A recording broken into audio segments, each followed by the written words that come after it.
Atkal tas pats. Es taču māku gatavot. Gribās izgaršot kaut ko jaunu, bet kur ir autentiskums?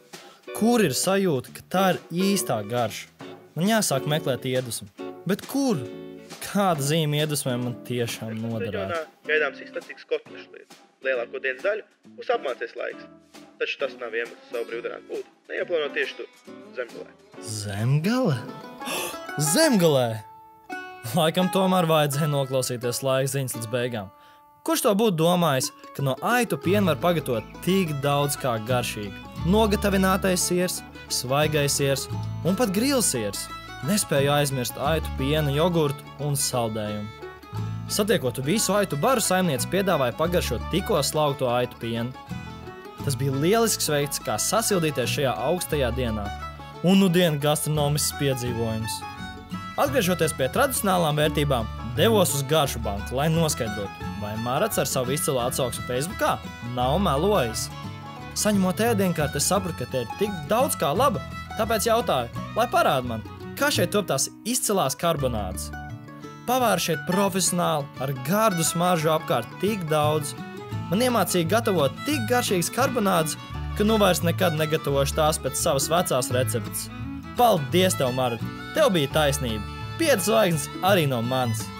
Laiks papilnāt gardās karbonādes ar kādu dzērienu. Tāpēc esmu ieradies sasildīties ar piparmētru tēju. Nekad iepriekš nebiju aizdomājies, cik universāli ir piparmētri. Gribi sasildīties? Piparmētru tēju ar piparmētru medu. Vēlies kādu našķi, piparmētru cepumi un zefīri.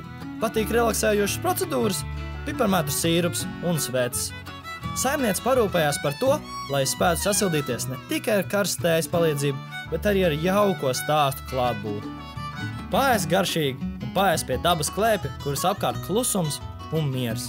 Un nevajag gaidīt vasaru, jo tieši ir augstais gada laiks, kad pārņem nostalģiju, gribas sasildīties un pagatavot kaut ko garšīgu.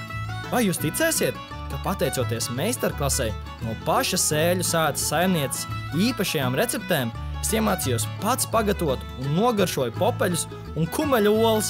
Jā, jūs nepārklausījāties, kur vēl labāk vieta kulinārijas iedvesmai.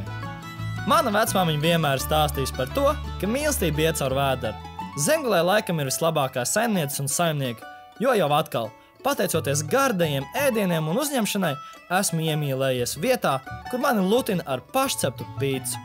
Īpašnieks bija tik labsirdīgs, ka deva man padomus, lai izdotos atrast savu īsto garšu. Atzīšos, es šo daru pirmo reizi, bet laikam jau, ja mācās no labākiem, nevar sanākt slikti.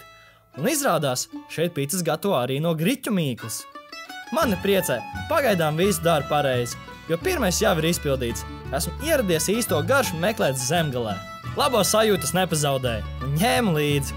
Ja gribu atrast jaunas garšas, jābrauc nobaudīt vīns. Biju gatavs nogaršot visas garšas, ko man piedāvāja. Tādu šeit kopā ir 16. Un kopā ar sieru, balriekstiem un augļu zapti garšo vienkārši fantastiski. Neticam, ka no latviešu dabas dārgumiem var uztaisīt ko tik baudām, kā francūži teiktu, delicieux. Lai arī iedvesmu savai īstajai garšai šeit Zemgalē esmu atradis, es noteikti šeit atgriezīšos, jo kulinārijas pasaule taču ir tik plaša, un to var iepazīt tepat pie mums Latvijā.